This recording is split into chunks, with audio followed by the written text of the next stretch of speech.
하나님 말씀을 우리 함께 보겠습니다. 로마서 15장 14절로 16절이 되겠습니다.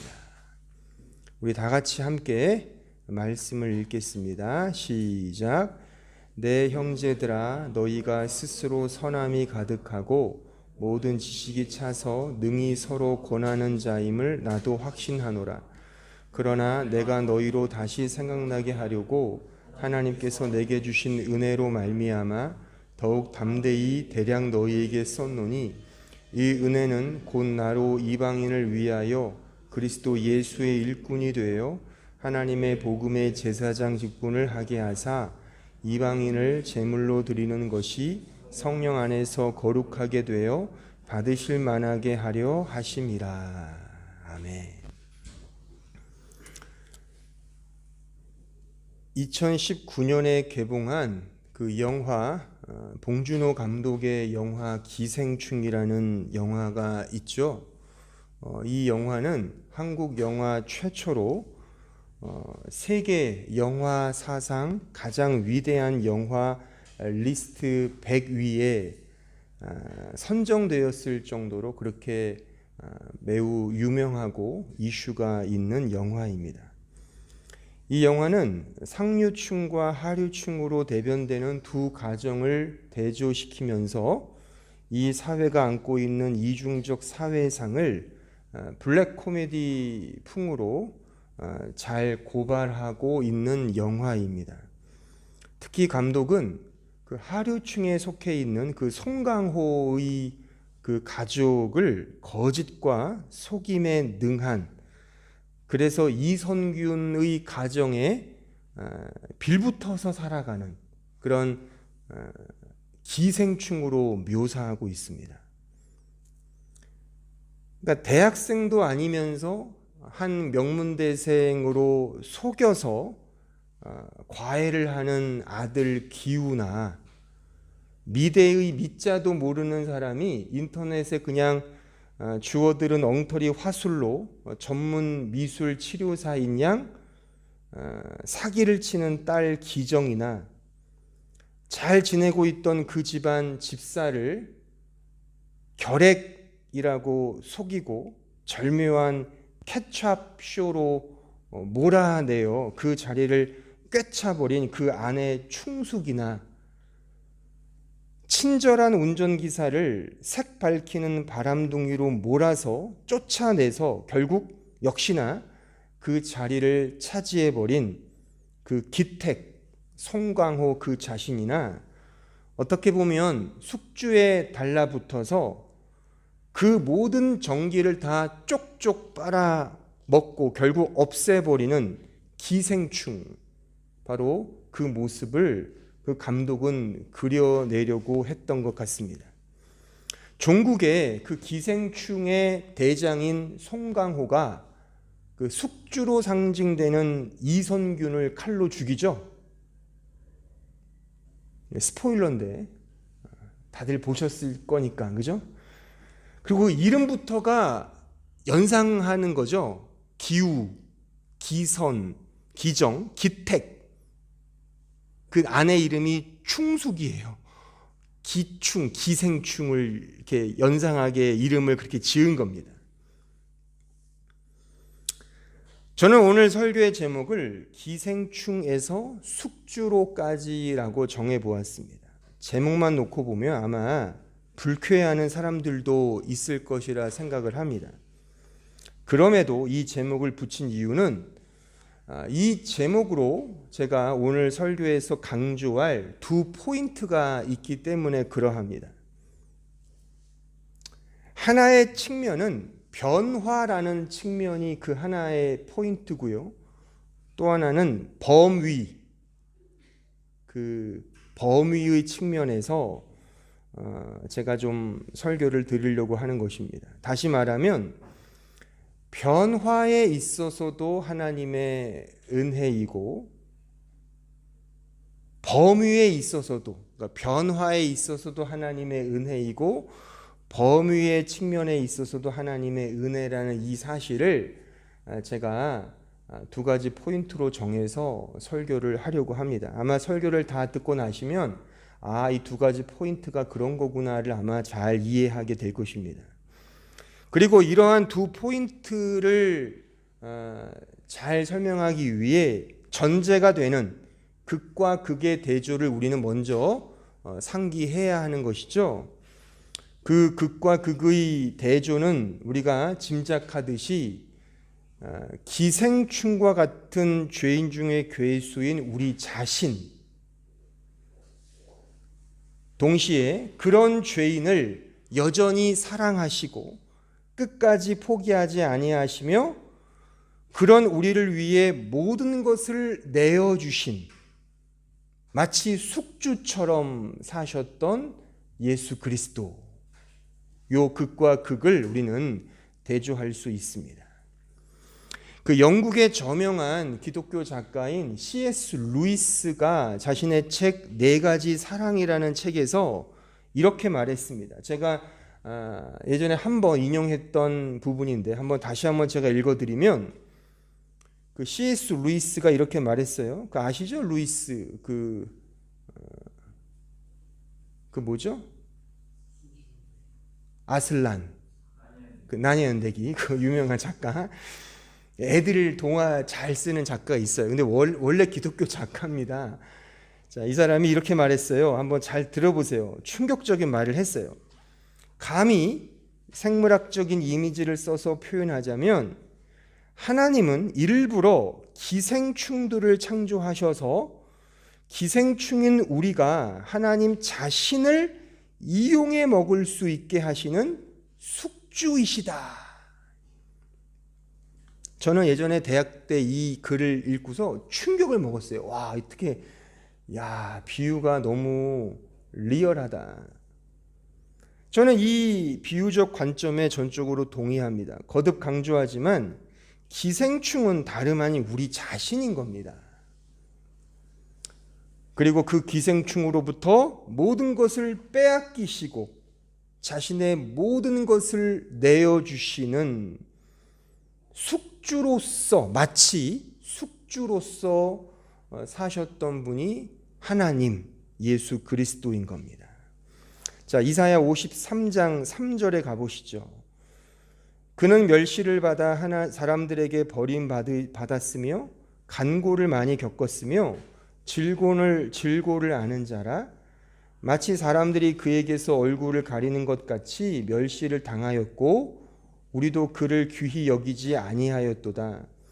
그는 실로 우리의 질고를 지고 우리의 슬픔을 당하였거늘 우리는 생각하기를 그는 징벌을 받아 하나님께 맞으며 고난을 당한다 하였노라. 그가 찔림은 우리의 허물 때문이요 그가 상함은 우리의 죄악 때문이라. 그가 징계를 받음으로 우리는 평화를 누리고 그가 채찍에 맞음으로 우리는 나음을 받았도다. 우리는 다 양 같아서 그릇 행하여 각기 제 길로 갔거늘 여호와께서는 우리 모두의 죄악을 그에게 담당시키셨도다. 그가 곤욕을 당하여 괴로울 때에도 그의 입을 열지 아니하였으며 마치 도수장으로 끌려가는 어린 양과 털 깎는 자 앞에서 잠잠한 양같이 그의 입을 열지 아니하였도다.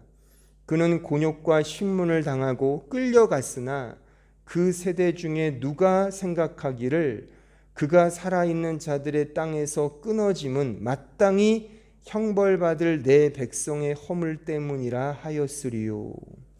다 이해되시죠? 하나님의 고난과 죽음은 순전히 우리의 죄와 허물과 패역 때문입니다.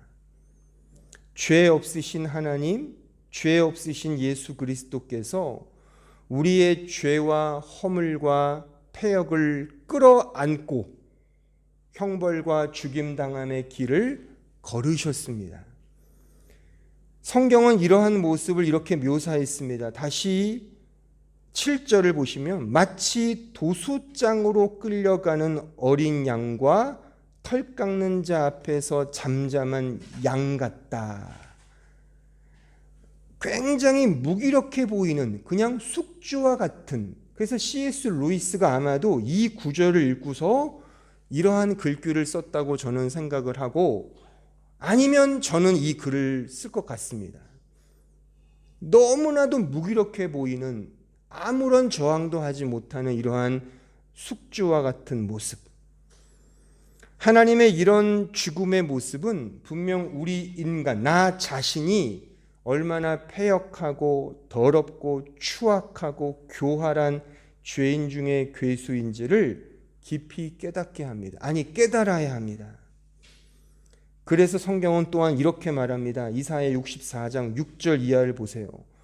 무릇 우리는 다 부정한 자 같아서 우리의 의는 다 더러운 옷 같으며 우리는 다 잎사귀같이 시들므로 우리의 죄악이 바람같이 우리를 몰아가나이다.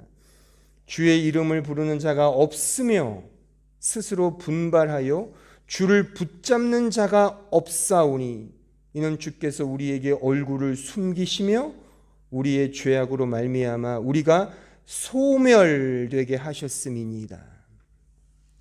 여기에 부정한 자란 이런 말의 구약적 의미는 제사를 드리는 데 있어서 결코 드릴 수 없는 부패하고 패역한 재물을 의미하는 겁니다.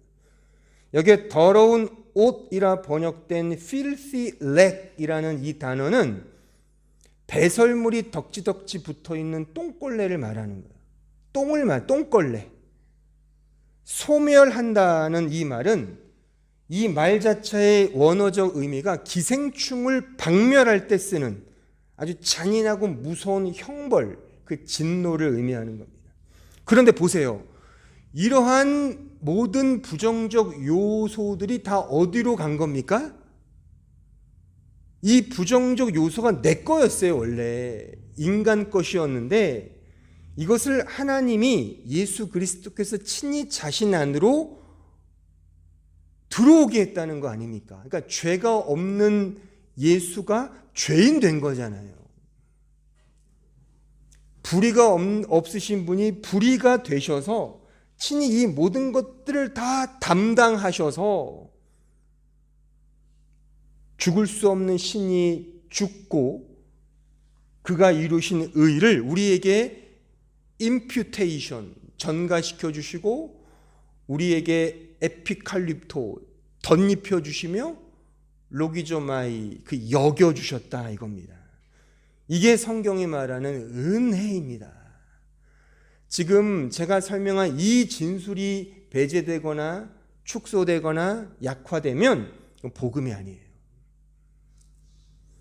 그래서 성경은 이렇게 이 복음을 은혜라고 말하죠. 자, 에베소서 2장 8절 보세요. 너희는 그 은혜에 의하여 믿음으로 말미암아, 그러니까 믿음과 은혜는 같은 말입니다. 은혜가 믿음이고 믿음이 은혜라는 거죠. 그 은혜로 말미암아 구원을 받았으니 이것은 너희에게서 난 것이 아니고 너희로부터 주어진 게, 너희가 만들어낸 것이 아니라 하나님의 선물이라, 하나님의 선물이라는 겁니다. 더 자세히 사도는 설명하죠. 9절, 행위, 우리가 어떤 일을 행한 행위가 아니라, 그러니까 믿음도 행위가 아니라는 거예요. 회개도 행위가 아닌 거예요. 회개해야 돼도 내가 하는 회개가 아닌 거예요. 이런 면에서 나는 주님을 믿었어, 넌 믿지 않았지도 아닌 겁니다. 그 행위가 내 행위가 아니란 말이죠. 이는 누구든지 자랑하지 못하게 함이라. 우리는 단지 그가 만드신 바라 그리스도 예수 안에서 선한 일을 위하여 지으심을 받은 자니 이 일은 하나님이 전에 예비하사 우리로 그 가운데서 행하게 하려 하심. 여기 행하게 하려 하는 뜻이 지난주 설명했던 그 행한다는 말이 아니라 동행한다, walk, 동행한다, 함께 산다, 그 단어예요. 그러니까 이 복음을 이해 못하는 국어학자들이 이거 그냥 그렇게 번역을 해놓은 거죠. 그냥 다 실천을 해야 된다고 생각을 하니까. 이것이 은혜의 복음입니다. 그래서 앞서 제가 인용했던 C.S. 루이스의 읽었던 글 다음에 이렇게 이어져요. 다시 그 부분을 제가 쭉 읽어드리면, 감히 생물학적인 이미지를 써서 표현하자면 하나님은 일부러 기생충들을 창조하셔서는 기생충인 우리가 하나님 자신을 이용해 먹을 수 있게 하시는 숙주이시다. 그런데 바로 여기에 사랑이 있다. 이는 모든 사랑의 발명자이자 사랑 그 자체이신 분의 그 사랑이 어떤 것인지를 보여주는 그림이다 라고 이 C.S. 루이스가 아주 성경적이고 정당하게 자신의 글을 쓴 겁니다. 왜 우리를 기생충으로, 왜 하나님을 약간의 좀 모독적인 표현으로 숙주로 표현했냐면 이 사랑을 설명해 주기 위해서 그는 그렇게 했다는 겁니다. 죄인인 인간을 기생충으로, 하나님을 숙주로 비유한 것은 바로 이 어마어마한 사랑을 설명하기 위함입니다. 성경은 우리를 다만 부정하고 쓸데없는 똥걸레와 같은 그런 존재로 취급하죠. 근데 그 자체를 놓고 불쾌할 필요 없습니다. 거기서 우리는 이거 알면 돼요. 그래서 절대적으로 하나님의 은혜와 사랑이 필요하구나로 가면 된단 말입니다. 그리고 실제 우리 똥걸레와 같은 우리 인간이, 죄인이 하나님 이런 큰 사랑과 은혜로 기생충에서 이제 하나님의 말씀을 받은 예수님처럼 됐지 않습니까? 변화가 됐잖아요. 자, 고린도후서 5장 17절 보세요. 그런즉 누구든지 그리스도 안에 있으면 새로운 피조물이라 이전 것은 지나갔으니 보라 새 것이 되었도다. 모든 것이 하나님께로서 났으며 그가 그리스도로 말미암아 우리를 자기와 화목하게 하시고 또 우리에게 화목하게 하는 직분을 주셨으니 곧 하나님께서 그리스도 안에 계시사 세상을 자기와 화목하게 하시며 그들의 죄를 그들에게 돌리지 아니하시고 화목하게 하는 말씀을 우리에게 부탁하셨느니라. 보세요. 이제 우리는 그리스도 예수 안에서 새로운 피조물이 되었고, 이것을 이 사도는 어떻게 그려내고 있습니까? 우리가 이제 화목하게 하시는 예수님의 그 사역을 동시에 이어받아 우리가 이제 화목하게 하는 말씀을 받았답니다. 이것은 예수께서 화목하게 하는 그 숙주로서의 삶을 우리에게 이제 전가시켜 주시고 우리에게 주셨다는 사실을 내포합니다. 이제 우리는 예수 그리스도 안에서 말씀이 된 겁니다. 우리 자체가 복음이 되었고 말씀이 되었다는 뜻이에요. 자, 내 말이 아니라 성경이 그것을 증거합니다. 자, 요한계시록 19장 9절 보세요. 천사가 내게 말하기를 기록하라. 어린 양의 혼인잔치에 청함을 받은 자들은 복이 있도다 하고 또 내게 말하되 이것은 뭐냐면 앞에 있는 그 청함을 받은 사람들을 말하는 거예요. 이것이 번역이 좀 잘못됐어요. 이들은 하나님의 참되신 말씀이라 그거예요. 그러니까 우리를 말하는 거, 신자를 말하는 거죠. 이제 구원을 받은 우리가 말씀이 되었다는 겁니다.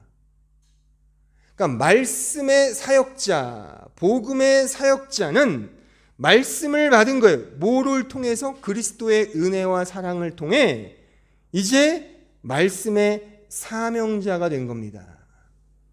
이게 오늘 본문의 말씀이죠. 자, 오늘 본문 16절을 다시 보세요. 이 은혜는 곧 나로 이방인을 위하여 그리스도 예수의 일꾼, 말씀의 일꾼을 말하는 겁니다. 복음의 일꾼이 되어 하나님의 복음의 제사장 직분을 하게 한다. 제사장 직분, 이게 말씀의 사역자를 말하는, 그러니까 저 같은 설교자나 직업 사역자만을 말하는 게 아닌 건 아시겠죠? 우리 모두 다 만인 제사장들이잖아요. 우리 모두를 말하는 거예요. 우리 모두가 다 그리스도의 은혜로 제사장 직분, 즉 말씀을 전하는 그 사역자가 되었다는 겁니다. 그래서 이방인이 누구예요? 우리죠. 우리도 이방인이었잖아요. 그러니까 우리 외에 다른 사람들, 그러니까 우리를 포함하여 그런 사람들에게 그들을 제물 되게 한다 이거죠. 성령 안에서 거룩하게 되어 받으실 만하게 하려 하심이라. 그러니까 사실 이것은요, 이 제사장과 제물의 역할을 누가 하셨어요? 1차적으로 예수가 하셨잖아요.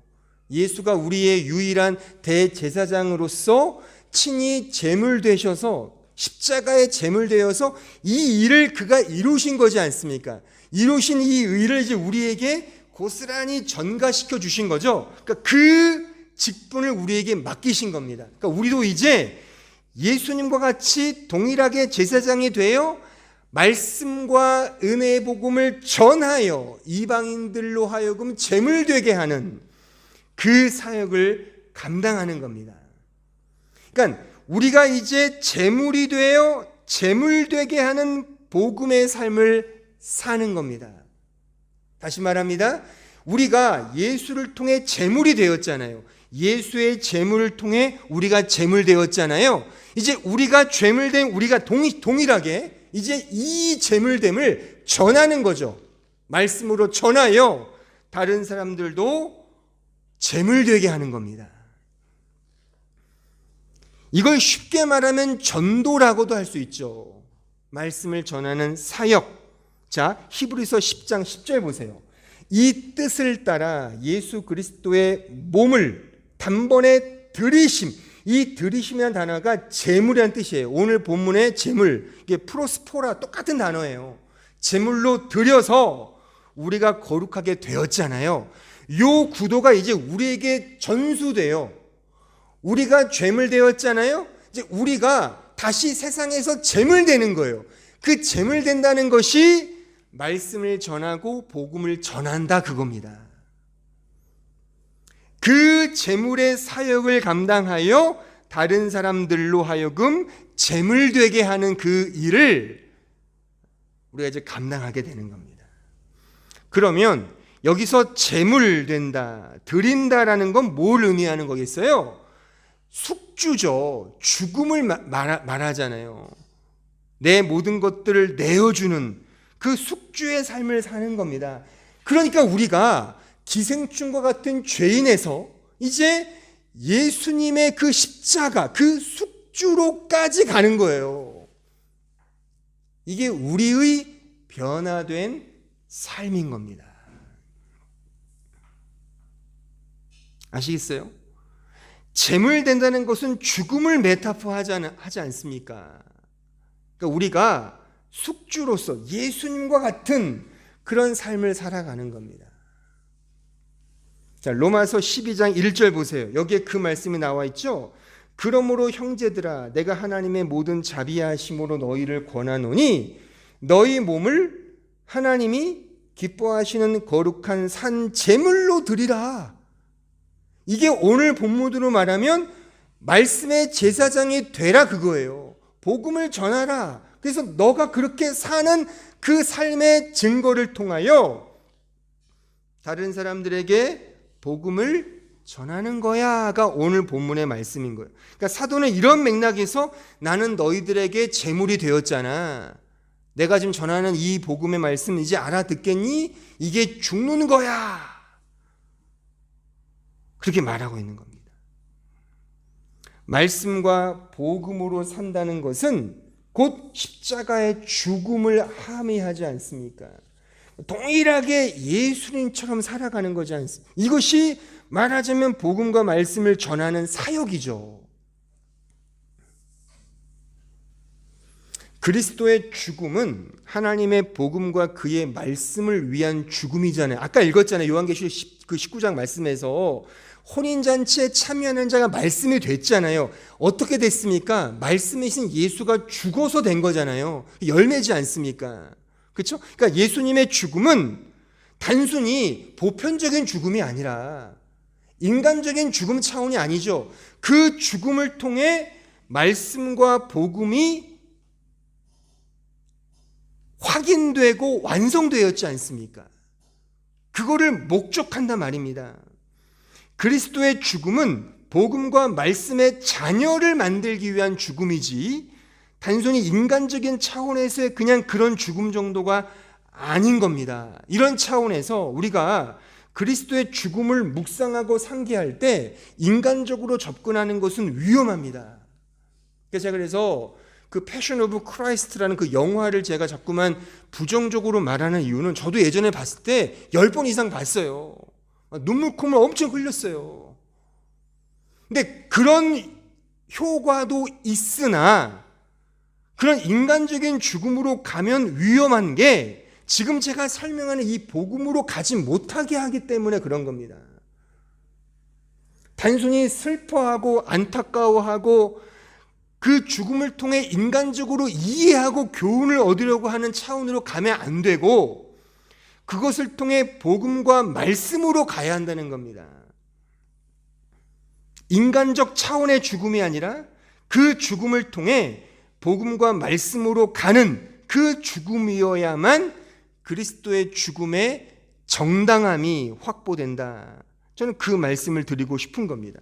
자, 요한복음 12장 24절 보세요.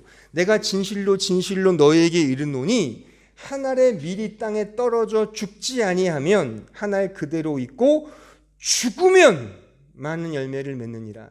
그리스도의 죽음이 이 죽음이라는 거죠. 그럼 열매는 뭐겠어요? 열매는 그러니까 이 여기서 열매는 착한 행실, 뭐 선한 행실, 윤리적, 도덕적 이런 삶을 의미하는 것이 아니라 말씀과 복음이라 이겁니다. 그러니까 우리가 이 세상에서 죽어야 할 그 가치는 말씀과 복음이지 단순히 윤리적인, 도덕적인 누구에게 뭔가 잘 보이기 위한 나를 드러내기 위한 그런 식의 자기 희생은 아닙니다. 뭐 인간적 자기 희생 따지자면 정치인들 중에 엄청나게 자기 희생하시는 분은 많잖아요. 뭐 그걸 말하는 거겠어요, 이 성경이요? 그걸 말하는 게 아니란 말입니다. 신자는 이 말씀과 복음을 위해 죽는 겁니다.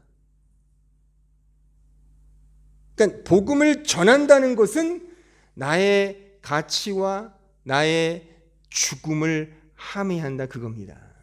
전 이런 점에서 여러분들에게 말씀을 가르치는 교사로서 저는 여러분들과 이런 인간적인 어떤 의미보다도 말씀과 복음의 관계 속에서 우리가 계속적으로 죽어가며 그 복음만이 오롯이 드러나게 하는, 그래서 복음을 전하여 우리는 산화되는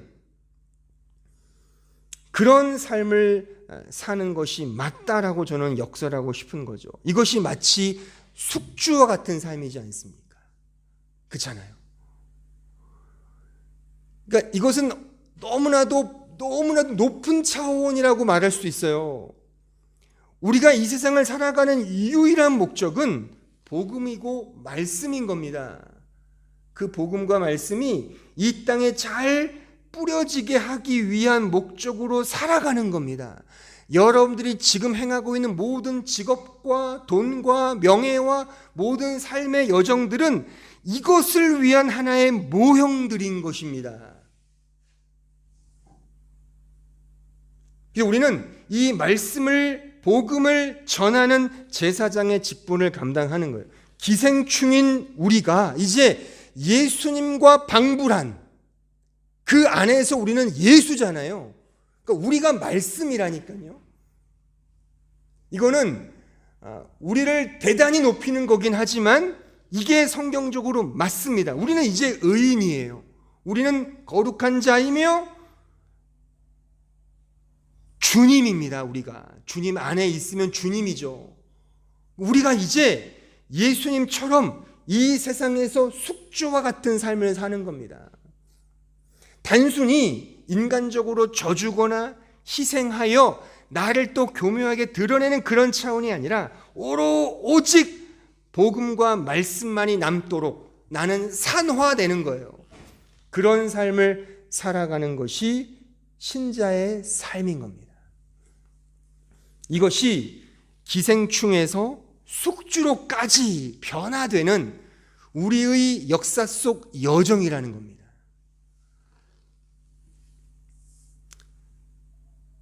그런데 동시에 오늘 제가 전하고자 하는 또 한편에서의 포인트는 바로 이 진리의 범위입니다. 범위. 즉 기생충에서 숙주로까지의 변화도 제가 하나의 포인트로 지금 역설했으나 또 한편에 기생충에서 숙주로까지의 범위 전체를 포괄하여 그것이 현재 우리의 신자된 우리의 실존적 범위라는 사실입니다. 다시 말해서 신자의 제물됨, 말씀의 사명자됨은 결코 우리 자신의 수준이나 자격이나 탁월해지는 차원이 아닙니다. 여기에 오해들을 많이 해요, 우리가.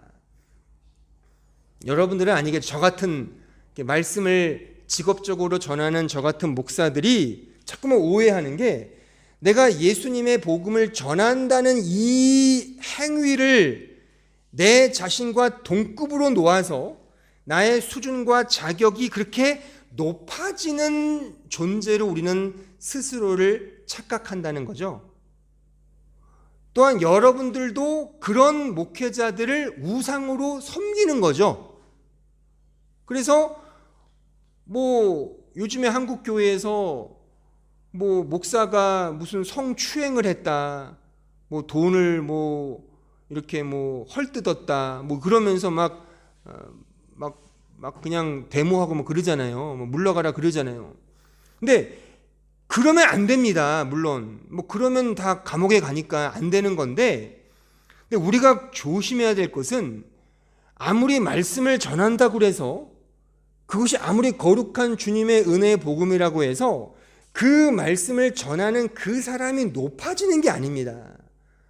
그냥 그 사람은 하나의 질그릇으로 도구로 역할하는 것이지 그 자체가 그냥 높아지는 차원으로 이해하면 안 된다 그겁니다. 그가 높아지는 건 그 안에 예수가 계시기 때문이죠. 그러니까 말씀의 사역자로서 우리 자신은 내가 내어주는 삶을 산다고 해서, 말씀을 맡은 자로서 제사장이라고 해서 내 존재와 수준과 자격과 성품과 행위의 실력이 그렇게 상응하는 대변되는 것이 아님을 우리는 늘 기억을 해야 돼요. 오히려 그런 말씀의 사역자로서의 삶이 내 자신의 진짜 처음 자리, 그 실체를 더욱 깊이 확인한다라는 차원으로 가야 합니다. 그 말씀을 감당하는 사역을 통하여 난 역시 영락없는 죄인 맞구나를 깨달아야지, 그것을 통해 나는 할만하니까 이 일을 하고 있어라고 생각하면 골로 가는 겁니다. 그런 면에서 기생충에서 숙주로까지는 제가 변화를 의미하는 포인트도 있으나 동시에 범위를 포함하여 그 전체가 다 현재를 살아가는 우리 자신의 실존적 상태임을 우리는 명심해야 합니다. 메모는 잘 하시는데 다 기억하시는 거죠? 꼭 기억을 하셔야 돼요. 제가 이것을 설명하기 위해 성경의 이 비유를 하나 제가 가지고 왔습니다. 누가복음 16장에 보면 이런 아리송한 비유가 하나 등장을 해요. 여러분들이 이 말씀을 어떻게 종전까지 지금 이해했는지 모르겠으나 한번 이 시간을 통해 아주 클리어하게 이해를 하셔야 돼요. 자, 누가복음 16장 1절 보세요. 여기에 소위 불의한 청지기 비유가 등장을 해요. 자, 제가 읽어볼 테니까 잘 들어보세요. 또한 제자들에게 이르시되 어떤 부자에게 청지기가 있는데 그가 주인의 소유를 낭비한다는 말이 그 주인에게 들린지라 주인이 그를 불러, 주인은 하나님이겠죠. 이게 비유예요. 이르되 내가 내게 대하여 들은 이 말이 어찌 됨이냐, 내가 보던 일을 셈하라. 그러니까 이제 셈하자, 계산하자. 그래서 너 청지기 직무를 계속하지 못하게 될 거야 라고 이렇게 주인이 말을 하는 거죠. 3절 청지기가 속으로 이르되 주인이 내 직분을 빼앗으니 내가 무엇을 할까? 땅을 파자니 힘이 없고 빌어먹자니 부끄럽구나. 내가 할 일을 알았도다. 이렇게 하면 직분을 빼앗긴 후에 사람들이 나를 자기 집으로 영접하리라 하고 주인에게 빚진 자를 일일이 부르다가 먼저 온 자에게 이르되 내가 내 주인에게 얼마나 빚졌느냐 말하되 기름 100마리니이다. 이르되 여기 내 증서를 가지고 빨리 앉아 50이라 바꿔 써라 이거죠. 또 다른 이에게 이르되 너는 얼마나 빚졌느냐 이르되 밀을 100석이니이다. 이르되 여기 네 증서를 가지고 80이라 쓰라 하였는지라. 주인이 이 옳지 않은 청지기가 이를 지혜 있게 하였으므로 칭찬하였으니 이 세대의 아들들이 자기 시대에 있어서는 빛의 아들들보다 더 지혜로움이니라. 이 말씀을 어떻게 이해하십니까? 분명히 이 청지기는 불의한 종이에요. 여전히 불의하고 이제 내가 너 셈할 거야 라고 해도 또 한다는 수작이 사기치고 거짓 술수 일으키는 마치 송강호처럼 그 영화 기생충에 등장하는 그들처럼 아주 교활하게 속이는 일을 합니다. 그러니까 불의한 청지기예요. 근데 주인은 하나님은 야, 참 지혜롭다라고 말한단 말이에요. 왜 주인은 지혜롭다고 말했을까요? 그럼 지혜는 뭘까요? 성경이 말하는 지혜는 여기서 주인이 지금 셈하자라고 해서 이 불의한 청지기가 바뀐 사고가 뭐죠? 요게 포인트예요. 지금 자기 돈도 아니에요. 주인의 돈을 가지고 거래를 하는 거죠. 근데 그 거래의 핵심이 뭐예요? 그 빚진 자에게 야, 너 빚 얼마 졌어? 나 밀 기름 100마리예요. 그러면 고쳤어. 50으로 바꿨어. 너 나한테 은혜 입은 거야? 또 밀 100석 얻은 사람에게 바꿨어. 80이라고 써. 너 나한테 은혜 입은 거야? 이게 포인트예요. 지금 제가 시간이 있으면 15장부터 15장이 그 세 가지 비유 아시죠? 그 잃은 양의 비유, 드라크마의 비유, 탕자의 비유가 그 회개를 말하는 거기에 이어지는 말씀이에요. 이것이요. 회개와 하나님의 간섭과 은혜를 설명하면서 이 불의한 청지기의 비유를 딱 들어서 여기서 주님이 의도하시는 것은 이 사람이 은혜를 안 거야. 물론 행적은 개판이에요. 여전히 하는 짓은 다 기생충과 같은 짓만 골라서 해요. 지 돈도 아니에요. 자기 돈도 아니에요. 주인 돈을 속여서 해먹는 짓을 하는 거죠. 이 버릇 개 못 주죠. 늘 이 버릇을 살아가는 거예요. 근데 한 가지 안 건 있어요. 은혜. 성경이 말하는 지혜는 다른 거 아닙니다. 수능 고득점 아니에요. 은혜를 아는 지혜예요. 은혜를 아는 지혜. 그래서 이 비유의 결론이 이렇게 끝납니다. 자, 16장 13절 보세요. 이게 이 비유의 끝이거든요. 주께서 이것 때문에 이 비유를 말씀하신 건데 집 하인이 두 주인을 섬길 수 없나니 혹 이를 미워하고 저를 사랑하거나 혹 이를 중히 여기고 저를 경히 여길 것임이니라. 너희는 하나님과 재물을 겸하여 섬길 수 없다. 성경에서의 돈은 물질적인 돈만을 의미하지 않습니다. 돈 많은 부자가 천국 못 들어가는 거 아닙니다. 성경은 그런 식으로 말하는 게 한 군데도 없어요. 성경에서의 돈은 절대적으로 이 의미예요. 돈의 가치와 재물의 본질은 하나님 없이 내 힘으로 할 수 있다. 이게 돈입니다. 그러니까 지금 이 불의한 청지기는 이거를 안 거예요. 내 힘으로 못하니까. 그러니까 내가 땅을 파자니 힘이 없고 빌어먹자니 부끄럽잖아요. 이게 이 사람의 수준이거든요. 그러니까 이 사람은 은혜를 아는 거예요. 은혜를 아는 자로 지금 등장시키는 겁니다. 등장시켜서 이 사람은 이제 하나님, 내 힘으로 하는 것이 아니라 설령 거짓으로, 설령 사기를 쳐도 그것이 하나님 편에서 하나님 편을 드는 은혜라면 그게 지혜야 라고 성경이 지금 말하고 있다는 사실입니다. 사기적 행위라 할지라도 은혜를 알고 그 은혜를 알게 하는 것이라면 그게 지혜인 겁니다. 지혜인 겁니다. 은혜의 가치를 두고 그 은혜를 빚진 자들에게 흘려주지 않아요. 지금 이 불의한 청지기가요. 그러니까 은혜를 안 거예요. 그러니까 복음이 이게 복음이에요. 하나님의 은혜, 그 은혜를 아는 지혜, 내 힘으로 뭔가를 해야 되겠다는 그 자리에서 벗어나 나는 할 수 없고 오직 영악한 어떤 모션을 취하고 행위를 하더라도 그것이 하나님의 편에 서고자 하는 것이라면 그게 지혜라고 말하는 겁니다. 그 지혜가 설령 보편적 세상 가치로 볼 때 부정하고 옳지 않은 것으로 드러난다 하더라도 은혜라는 가치를 안다면 그것이 하나님을 믿는 믿음인 겁니다.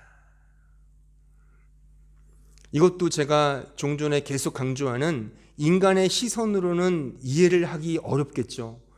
그러니까 여러분들이 인간적 시선으로 이 말씀을 봤다면 이 비유의 제목이 불의한 청지기예요. 불의한 청지기를 지혜롭다 한단 말입니다.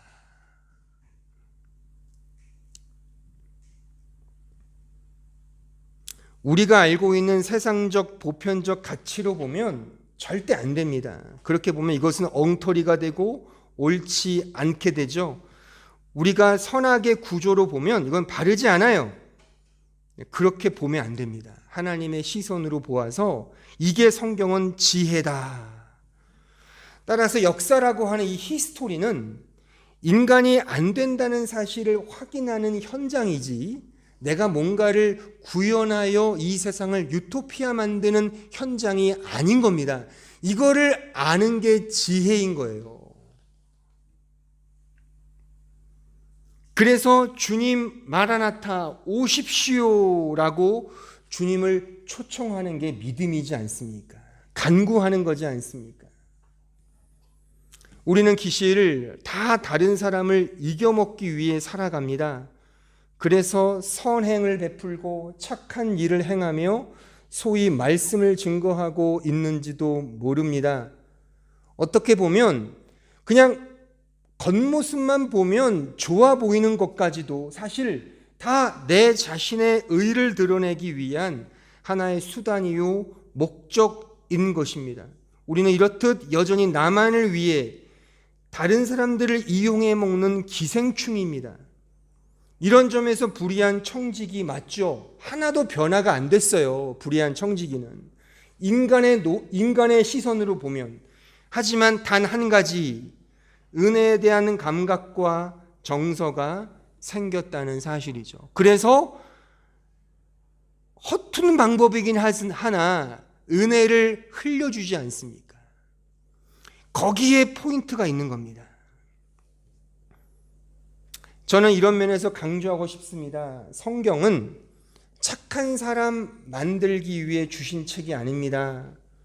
착하고 선하고 바르고 이 세상에서 어떻게 하면 잘 살 것인지에 대한 어떤 그런 계략이나 계획이나 그런 비전 등을 주는 책으로 주시는 것이 아닙니다.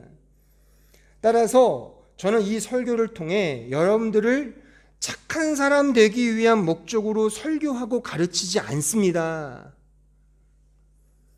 저는 우리가 인간적으로 더욱 친해지고 친교가 풍성해지기 위한 공동체를 만들기 위한 목적으로 목양하지 않습니다. 저의 유일한 말씀을 전하는 사역자로서의 유일한 비전이며 목적은 우리 모두가 하나님의 은혜를 아는 지혜입니다. 아니 보세요. 착한 사람 돼서 지옥 가면 무슨 소용입니까? 아무리 인간적으로 친해져서 지옥 동아리를 만들어서 대관절 무슨 의미가 있겠습니까? 하지 말자는 게 아니에요. 족구도 차고 테니스도 치고 무슨 뜨개질도 하고 재밌는 거 하자고요. 해도 돼요. 하지만 그 자체는 본질이 아니라는 거죠. 그것을 통하여 하나의 도구 되어 하나님의 은혜를 아는 지혜, 그 지혜를 아는 것이 본질이라고 하는 사실입니다. 그 은혜를 아는 게 우리는 그래서 중요하고, 그 은혜를 아는 그 과정 속에서 이런 식의 불의한 청지기로 폭로가 되고 고발되고 쓰디쓴 그런 하나님으로부터 채찍과 아픔의 어떤 훈련 코스를 우리가 당한다는 사실입니다. 그때 우리는 이 역사의 현장 속에서 그래 정말 은혜가 필요하구나를 알면 되는 것이고, 내가 아는 만큼 내가 처해 있는 상황 속에서 아주 조금씩이라도 작지만 그냥 그때그때 문득문득 찔끔찔끔이라도 그 은혜를 그냥 흘려주고 떨어뜨려주면 그게 그냥 우리의 믿음의 삶인 겁니다. 그러니까 신앙생활은 어려운 게 아닙니다. 이 본질만 제대로 가면 실천, 행위 전혀 어려운 게 아닌 거예요.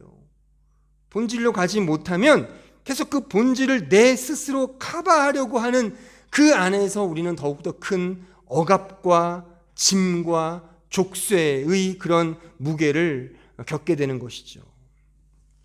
우리 신자는 하나님의 전적인 은혜로 기생충에서 숙주로까지 변화된 하나님의 자녀입니다.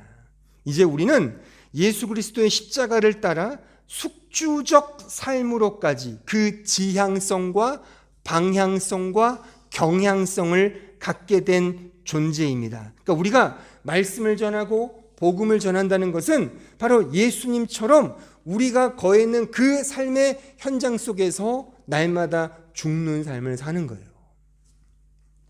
한 알의 밀알이 땅에 떨어져 죽는 것처럼 우리는 동일하게 예수님의 십자가의 길을 여실히 살아가게 될 겁니다. 그렇게 하나님 우리를 이끄시고 그쪽으로 우리를 끌고 가실 겁니다. 하지만 동시에 신자의 전 삶은 바로 기생충에서 숙주로까지 전체의 삶 범위를 지금의 나의 실존적으로 경험하는 현장이기도 한 겁니다. 동일하게, 동시에 지금 여전히 하나님의 은혜의 백성이지만 또한 여전히 기생충과 방불한 삶을 살고 있지 않습니까? 여전히 나만을 위하여 그 비열함과 그 비겁함과 그 교활함이 우리 안에서 늘 드러나고 있지 않습니까? 그렇잖아요. 다 나만을 위해 살죠. 그러니까 역설적이게도 그것이 우리의 삶의 현장 속에서 폭로가 된단 말이죠. 폭로가 돼야 옳습니다. 그러니까 제가 그래서 이런 맥락에서 화장을 지웁시다 그러는 거예요. 그냥 생얼로 우리가 하나님 앞에 가는 것이지, 잠깐만 내가 행하는 어떤 것으로 커버하려고 하면은 이 역설적 폭로가 내 인생 속에서 경험되지 못하면 우리는 여전히 종교인으로만 사는 것이지 참된 신자의 자유와 평강을 누리지 못하게 되는 겁니다. 신앙생활 오래 한 성도들이요, 잘 들으십시오. 제발. 우리 모두가 다 정말 이 은혜 앞에 내 자신이 기생충과 방불한 비열한 죄인입니다가 폭로가 돼야 된다니까요. 이것이 우리 안에 폭로가 되면 다른 사람들의 그런 기생충과 같은 비열함이 어떻게 느껴지겠어요? 어떻게 쟤는 저 따위로 생활을 하지가 안 나오고, 기도하자. 그래, 나도 똑같은데 나도 똑같은 죄인인데 비판해서 뭐 하겠어? 대적해서 뭐 하겠어? 그러니까 이렇게 나쁘고 옳고 그런 거를 이렇게 치리하지 말자가 아니라 일단 내가 냉정하게 그를 바라보는 시선이 이제 율법적 시선이 아니라 은혜와 사랑의 시선으로 가지 않겠냐, 그거예요, 제 말은.